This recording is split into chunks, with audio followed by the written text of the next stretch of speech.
सभी मसीही भाई बहनों को यीशु के नाम में शालोम, प्रेज द लॉर्ड, जय मसीह की।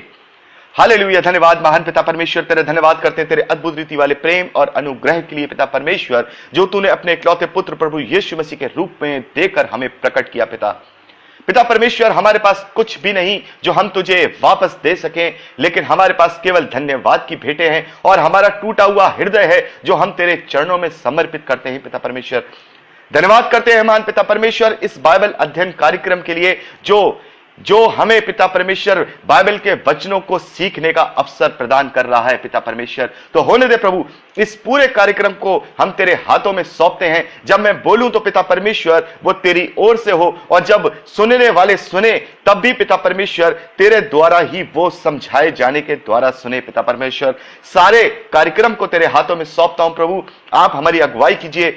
सारा आदर देते हैं, सारी महिमा देते हैं, यीशु के सामर्थी नाम में मांगते हैं, आमीन। और अब समय है कि हम 9वें अध्याय का अध्ययन करें।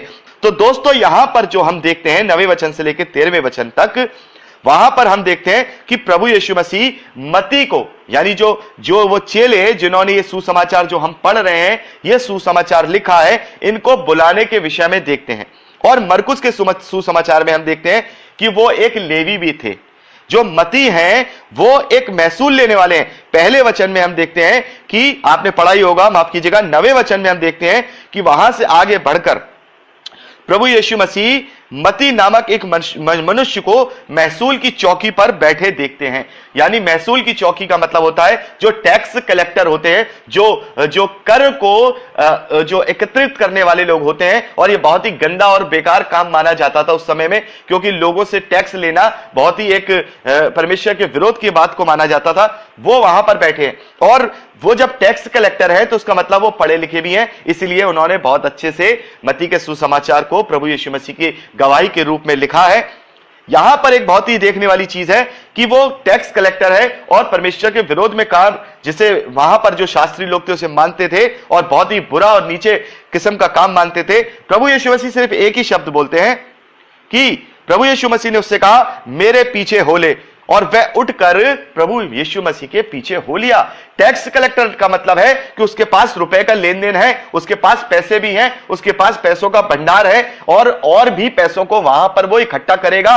लेकिन जब उसकी बुलाहट प्रभु यीशु मसीह के द्वारा होती है तो वो सब कुछ छोड़ देता है, चाहे वो पैसे हो, पैसों को कलेक्ट करना हो, टैक्स को कलेक्ट करना हो, सारी पोती पत्रियां सब छोड़ छाड़ के वो प्रभु यीशु मसीह के पीछे हो लेता है। तो इसी प्रकार से हम भी और आप भी, जिनकी भी परमेश्वर अपने सेवकाई के लिए बुलाहट करते हैं, तो उनको भी फिर आगे पीछे देखना नहीं है, ऊपर नीचे सोचना नहीं है, पास्ट और फ्यूचर के बारे में सोचना नहीं है। जो कुछ उनके पास है उसको क्या करना है, वहीं पे छोड़ देना है और परमेश्वर के लिए उसका क्रूस उठाकर प्रभु के पीछे हो लेना है। यही सच्ची बुलाहट होती है। ऐसा नहीं कि मैं पहले यह कर लूं, कि जैसे हमने पहले भी पिछले 8वें अध्याय में भी पढ़ा था कि पहले मैं अपने मुर्दे गाड़ा हूं, एक ने कहा कि मैं पहले ये कर लूं वो कर लूं। नहीं, जब आपकी और मेरी बुलाहट हो गई है, अगर यदि परमेश्वर ने अपने चिन्हों के द्वारा मुझे और आपको बुलाहट के लिए कभी उसने इंडिकेट कर दिया है, तो फिर हमें ना तो दुनिया की सुननी है, ना ही किसी के बारे में सोचना है।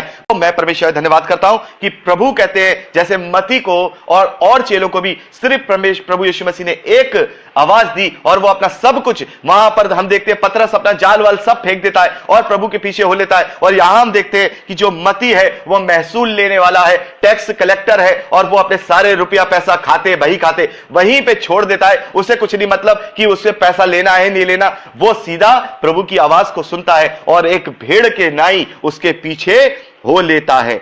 उसके बाद 10वें वचन में हम देखते हैं कि प्रभु यीशु मसीह घर में भोजन करने के लिए बैठते हैं। तो वहां पर किसी घर में बैठते हैं, वहां पर बहुत सारे महसूल लेने वाले और पापी आकर प्रभु यीशु मसीह और उनके चेलों के साथ खाने के लिए बैठ जाते हैं। फिर से 11वें वचन में देखते हैं, फिर से जो फरीसी लोग हैं ये देख करके उसके चेलों से कहते हैं, अरे तुम्हारा गुरु तो महसूल लेने वालों के साथ और पापियों के साथ बैठता है, ये इनके साथ क्यों बैठता है, ये इनके साथ क्यों खाता है? अरे हम तो कभी इनके साथ मेल नहीं रखते, ये तो लोग पापी लोग हैं, इनके साथ क्या बैठना। तब प्रभु यीशु मसीह ये बात सुनते हैं और 12वें वचन में कहते हैं वैद्य यानी जो डॉक्टर होता है वो भले चंगों के लिए नहीं परंतु बीमारों के लिए आवश्यक है। मैं जो आया हूं स्वर्ग से उतरी हुई रोटी हूं, मैं स्वयं जो परमेश्वर का वचन हूं। मैं इसलिए आया हूं कि ये जो दबे कुचले लोग हैं, जिन्हें तुमने नीचा करके दबा रखा है, इन्हें नीचा बना करके दबा रखा है, मैं इन्हें अपने प्रेम से उठा लूं। क्योंकि तुम अपने आप को भला चंगा समझते हो, लेकिन तुम भले चंगे नहीं हो। लेकिन तुम अपने आप को धर्मी समझते हो, लेकिन तुम धर्मी नहीं हो। तो मैं इन पापियों को, इन दबे हुए लोगों को बचाने आया हूं। इन्हें मैं अपने साथ उठाने आया हूं। इन्हें वो मुकाम देने आया हूं कि वो मुकाम जो आदम के रचने के द्वारा परमेश्वर ने प्रत्येक मनुष्य को समान रूप से दिया था, और वो था परमेश्वर के स्वरूप में हमारा रचे जाना। तो परमेश्वर ने प्रत्येक मनुष्य को अपने स्वरूप में रचा है। ना तो किसी को ऊपर की जाति ठहराई है, ना तो किसी को नीचे की जाति ठहराई है। उसने प्रत्येक मनुष्य को एक ही स्वरूप दिया, और वो अपना खुद का स्वरूप, और उस एक ही आदम के द्वारा पूरी धरती का क्या हुआ है, वंश चलाए, और सारे वंशज उसी के हैं। कोई ना तो ऊंचा है, ना तो कोई सर से बना है, ना तो कोई पैर से बना है, ना कोई पेट से बना है। संपूर्ण जो हमारा परमेश्वर है, उसके स्वरूप में, उसकी छवि में हम रचे गए हैं। इसलिए प्रत्येक मनुष्य, चाहे वो धर्मी हो, चाहे वो अधर्मी हो, चाहे वो पापी हो, वो प्रत्येक मनुष्य परमेश्वर के स्वरूप में रचा गया है। उस प्रत्येक मनुष्य से परमेश्वर समान रूप से प्यार करते हैं। जैसा कि हमने मत्ती के सुसमाचार 5वें अध्याय में भी देखा था कि परमेश्वर सबके ऊपर मेह बरसाता है, चाहे वो धर्मी हो, चाहे वो अधर्मी हो, सबसे समान रूप से प्रेम करता है। तो यहां प्रभु यीशु मसीह कह रहे हैं कि अगर मैं इन्हें छोड़ दूंगा तो इनका उद्धार कैसे होगा। अरे मैं तो खासकर इन्हीं के लिए आया हूं ताकि इनका पाप को मैं क्षमा करूं और इनका उद्धार हो सके। तो प्रभु यीशु मसीह कहते हैं कि मैं जो आया हूं वो इसलिए आया हूं कि जो बीमार लोग हैं इन्हें चंगा कर सकूं। ये जो बीमारी, शारीरिक बीमारी के विषय में यहां नहीं कह रहे प्रभु यीशु मसीह, जो उनके पापों में वो फंस करके आत्मिक बीमारी से ग्रस्त हो गए, उसको पापों के क्षमा और प्रेम के द्वारा, अनुग्रह के द्वारा उनको चंगाई दे, यानी कि आत्मिकता के रूप में उन्हें बढ़ा दे। यहां पर प्रभु यीशु मसीह 13वें वचन में कहते हैं, इसलिए जाकर इसका अर्थ सीख लो। जो मैं तुम्हें बताना चाहता हूं इसका अर्थ सीख लो। मैं बलिदान से नहीं परंतु दया चाहता हूं। मैं बलिदान नहीं चाहता हूं जो तुम अपने बलिदान कर रहे हो और अपने आप को बड़ा बड़ा समझ रहे हो। मैं तुमसे कहता हूं कि मैं दया चाहता हूं। जैसा कि मत्ती के सुसमाचार में भी हमने धन्य वचनों में पढ़ा था कि प्रभु यीशु मसीह कहते हैं, दयावंत बनो जैसे तुम्हारा पिता दयावंत है। तो यीशु मसीह यहां यही कह रहे हैं कि मैं धर्मियों को नहीं परंतु पापियों को बुलाने आया हूं।